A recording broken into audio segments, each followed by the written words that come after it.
From Tinker Bell to Artie Shaw to George Bush's 1,000 Points of Light, America has been mesmerized by stardust since its very inception. And now America is beginning to learn what all these references to the star, the morning star, wish upon a star, stardust, really is all about. There was something very strange about the classical mysteries, something which attracted people to them, and having attracted them, made their initiates, with very few exceptions, permanent devotees. In Egypt, Greece, India, Rome, and a dozen other places and countries, sacred initiations took place in specially prepared sanctuaries, usually in a cave or underground. Priests of the mysteries enjoyed the profound respect of the masses, as well as that of kings and counselors, and in those days there was nothing really secret about it except the initiation rites and the knowledge which they retained for themselves, giving only the exoteric to the people. What were the mysteries? Until relatively recently, and relying upon comparatively scattered fragments such as Apollosius' Golden Ass, historians and religious writers had formed an opinion of them which has been shown to be extremely naive, if not outright false. They knew that at the ceremonies symbolical teaching took place, and hence inferred that the mysteries were a relic of the times when academic knowledge was guarded by the very few, and scientific truths, such as Pythagorean theorems, were given only, and only, to the elect. They knew also that orgiastic drumming and dancing formed a part of many of the rituals, and therefore told their readers that this was a degenerate form of religion, or a mere excuse for licentiousness. They found that stories of ancient gods and heroes were recited, and were sure that the mysteries constituted little more than an underground survival of prehistoric religion, magic, or tribal initiation. Or maybe that's exactly what they wanted us to believe, knowing full well that it was false. And of course, if those who did the writing were members of the mysteries, they would never have allowed the secrets to be revealed to the profane. But times have changed, folks. The study of brainwashing and mind control and conditioning the mind within the past decade or so has helped to lay bare the essence of the mysteries and has answered the riddles which surrounded them. You see, in this process, those who had tried to keep the celebration of the mysteries alive, who had tried to revive them, have been shown up as relying upon the symbolic interpretation alone. And this revelation has been, in its own way, one of the most startling developments of contemporary religion. You see, for almost anyone, for instance, can get away with telling anyone else that he was an Egyptian priest in a former incarnation, because there's so very little verifiable material available to prove the reverse. It becomes obvious, though, when you attend a party populated by these nuts, when 6 people introduce themselves as having been Abraham Lincoln in a past life. But let anyone attempt to celebrate any of the ancient mystery cult's rituals, and unless he has a sound idea of how the human mind works, he is likely to escape the criticism of those physiologists who now see in the mysteries an almost open book. So let us return to a sketch of the conventional knowledge about the mysteries.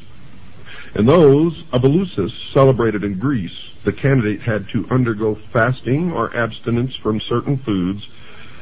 There were processions with sacred statues carried from Athens to Eleusis. Those who were to be initiated waited for long periods of time outside the hall in the temple where the rites were to be held, building up a tremendous tension of suspense. Eventually, a torchbearer led them within the precincts, usually underground. The ceremonies included a ritualistic meal, 1 or 2 dramas, the exhibition of sacred objects, the giving of the word, an address by the Hierophant, and oddly enough, closure with the Sanskrit words, Kansha Ampaksha. The elements included the clashing of cymbals, tension, and a certain degree of debilitation. Eating something, plus conditions which were awe-inspiring, strange. The candidate was in the hands of and guided by the priesthood. Other factors were drinking a soporific drop, symbolic sentence of death, whirling around a circle. Initiation ceremonies of secret cults, the mystery type, invariably involved tests, sometimes most severe ones. The effect of certain experiences was a carefully worked program of mind training, which is familiar in modern times as that which is employed by certain totalitarian states to condition or reshape the thinking of an individual. Are you listening to me, all you Freemasons out there who think that you're so smart? Well, you're not. This process produces a state in which the mind is pliant enough to have certain ideas implanted, ideas which resist a great deal of counter-influence. This was the secret of the mysteries, this and nothing else. Echoes of such training are to be seen in the rituals of certain secret societies. This fact was known in the past, folks, is evidenced by the words of Aristotle, who was exiled because he was said to have revealed something about the mysteries, and he said this, quote, "Those who are being initiated do not so much learn anything as experience certain emotions and are thrown into a special state of mind," unquote. Well, what was this special state of mind? Folks, it was a plasticity in order that the conditioning might take permanent root. The psychologist William Sargent, the greatest authority on this subject, says in his classic Battle for the Mind, quote, "It seems, therefore, that there are common final paths which all individual animals, though initial temperamental responses to imposed stresses vary greatly, must finally take. If only stresses are continued long enough, this is probably the same in human beings, and if so, may help to explain why excitatory drumming, dancing, and continued bodily movement are so much used in such a number of primitive religious groups. The efforts and excitement of keeping the dance in progress for many hours on end should wear down, and if need be, finally subdue even the strongest and most stubborn temperament, such as might be able to survive frightening and exciting talk alone for days or weeks," unquote. Now, understanding what I just read to you, this quote from Battle for the Mind by William Sargent, can you still say that music plays no part in the conditioning of the mind? That the words in the music is not being entrapped by the subconscious of those young people who dance for hours listening to this music? If so, I think you'd better rethink that position, for it is a form of mind control, brainwashing. Dr. Sargent notes that Chinese experiments in mass excitation, breaking down and reconditioning, are based on the same physiological principles as religious conversion, and also group and individual psychotherapy treatments. Folks, these include the application of tension, fear, anxiety, conflict, to the point where the subjects are uncertain. And in this state, suggestibility is increased and the old pattern of behavior is disrupted.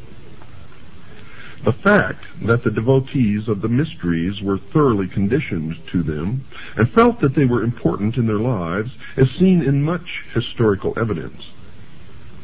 Even in the 4th century of the Christian era, the Greeks were insisting that they, quote, would consider life unbearable if they were not allowed to celebrate those most sacred mysteries which unite the human race, unquote. Now, the work of those who have pointed out the function of the mysteries as mind training and conditioning has, of course, evoked no answer from those who still think that the rituals are mere symbolic representations of knowledge or facts.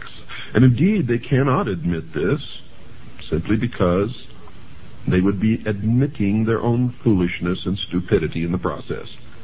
So they will resist at all costs and continue to go to their meetings, for to do otherwise would be to confront their own fallibility. And in human nature, that is one of the most difficult things for any individual to do. We all realize that.